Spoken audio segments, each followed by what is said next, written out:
गडचिरोलीत एका प्रेमकथेला वरिष्ठांनी नकार दिल्यामुळे नक्षलवादी चळवळ सोडून पळून आलेल्या प्रेमी युगलाला लग्नाच्या बेडीत बांधण्याचा यशस्वी प्रयोग गडचिरोली पोलिसांनी अहेरी या गावात घडवून आणला।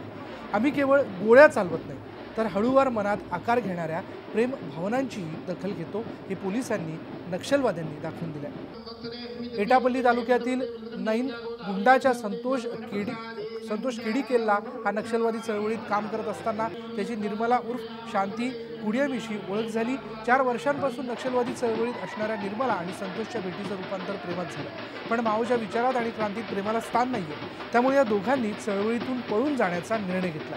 नक्षलवाद्यांची नजर चुकवता या दोघांची चांगलीच दमछाक झाली। याच वेळी संतोषला पोलिसांनी अटक केली आणि चौकशीच्या वेळी पोलिसांना संतोषची ही प्रेम कहाणी कळाली।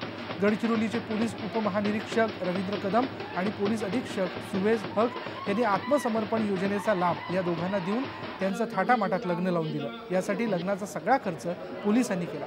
तसंच लग्नासाठी संतोष आणि निर्मलाच्या नातेवाईकांना खास वाहनं पाठवून बोलवण्यात आलं होतं।